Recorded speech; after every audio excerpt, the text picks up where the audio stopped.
Oui, alors toute l'entreprise et évidemment tout le magasin et une grande partie de nos collaborateurs sont mobilisés pour faire en sorte que cette opération soit un succès. Donc il y avait entre 20 et 25 participants l'année dernière qui ont participé soit à la collecte des produits, puisque depuis quelques jours et jusqu'au 15 mai, nous collectons en magasin des produits éditoriaux, livres, disques, DVD. Nous collectons des produits techniques en état de fonctionnement dans l'objectif de les revendre ensuite pendant la braderie le dimanche 6 juin.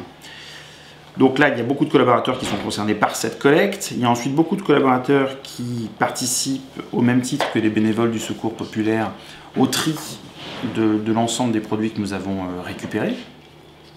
Et puis après, il y a évidemment un certain nombre de collaborateurs qui sont présents le dimanche 6 juin, donc tout à fait bénévolement, pour participer au jour de la braderie. Alors on récupère tout, c'est-à-dire qu'à partir du moment où on a du produit technique, il faut qu'il soit en état de fonctionnement, puisque il est censé être vendu à des gens qui vont s'en servir, donc il faut qu'il soit en état de fonctionnement.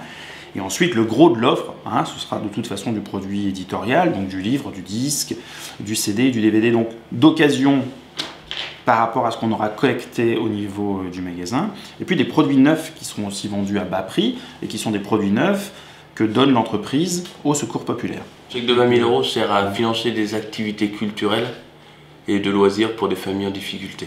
Donc l'année dernière, par exemple, c'est ce que j'ai dit tout à l'heure, on a emmené 300 personnes à Négleland au mois d'octobre, et à Noël, on a pu organiser une grande fête avec 500 personnes, avec un spectacle au Zénith le matin et un repas au restaurant pour finir la journée. Voilà, donc des actions qu'on n'aurait pas pu réaliser s'il n'y avait pas eu ce grand effort de solidarité.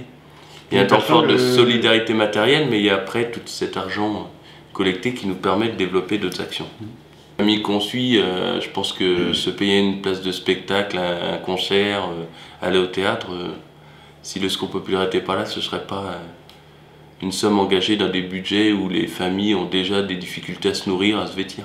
La FNAC, entreprise citoyenne et solidaire surtout.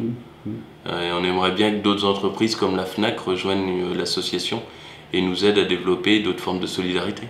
Puisqu'il y a la FNAC, il y a aussi le personnel de la FNAC, on l'a dit tout à l'heure, qui s'engagent aussi à nos côtés, peut-être une fois dans l'année, mais ils donnent de leur temps bénévolement. Ce n'est pas du temps libéré par la FNAC, mais c'est vraiment le personnel de la FNAC qui fait la démarche de venir nous aider bénévolement.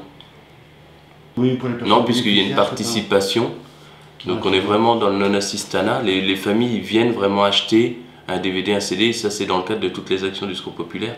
Il y a toujours cette participation des familles, et c'est pas le Secours populaire ou la FNAC qui donne. Il y a vraiment cette démarche de j'achète quelque chose ou je paye quelque chose pour moi, pour mes enfants, pour ma famille. En moyenne 5 personnes quoi, à peu près. Parce qu'après on se gêne, on ne sait plus qui a fait quoi. C'est quand on tombe sur un carton, sur une palette où il n'y a que des DVD par exemple, là ça va tout seul. Mais comme en ce moment c'est assez diversifié, il y a un peu de tout, c'est du vrac. Donc c'est vrai que c'est pas évident à trier. Vous avez de l'occasion, vous avez du neuf, vous avez des DVD en 150 exemplaires, vous avez... voilà quoi, donc c'est pas évident non plus à faire, mais c'est bon, ça change un petit peu du quotidien et de ce qu'on fait habituellement. Le prix, ça se fera le jour, parce qu'on a la salle de Vosges le samedi 5 juin, donc il y aura des personnes qui seront au niveau de la logistique pour tout ce qui est ramener les palettes directement sur place, à gerber sur place aussi, et puis il y a d'autres personnes, comme les deux personnes que vous avez là, qui sont au niveau de la culture, les deux dames là que vous avez s'occupent principalement de la culture, donc tout ce qui est bouquins, tout ce qui est littérature, etc. Cette année on est vraiment autonome avec la FNAC Dijon et le Secours populaire de Dijon, donc j'espère qu'on aura autant de monde et autant de succès. L'entrée bien sûr sera payante cette année, c'est tout nouveau pour la solidarité, et à la fin il y aura une tombola avec voilà, un gros lot à gagner. Parce que mon père y était déjà, et puis je suis venu un jour, puis ça m'a plu. Il n'y a pas une cassette à finir. Puis il y a tellement d'activités diverses que... J'aurais été dans le besoin, oui, j'aurais aimé qu'on me rende service, ça c'est sûr. Mais moi je considère ça comme bien fait pour les autres, et puis j'aime bien.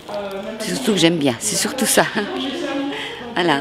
On espère évidemment faire beaucoup mieux que l'année dernière. Il y a toutes les raisons aussi qu'on fasse beaucoup mieux que l'année dernière. Il y aura cette année encore une offre qui sera une offre extrêmement intéressante, qu'on aura collectée, et ce sera de l'occasion. Mais il y aura aussi des offres de produits neufs qui sont issus que la FNAC donne pour l'événement. Donc il y a de quoi satisfaire à la fois les familles qui sont affiliées au Secours Populaire et puis tout un chacun qui va participer à une braderie et qui va pouvoir bénéficier de prix extrêmement avantageux sur du livre, sur du CD, sur du DVD, voire sur du produit technique. Donc il n'y a absolument aucune raison effectivement qu'on ne fasse pas au moins aussi bien que ce qu'on a fait l'année dernière. Très bien.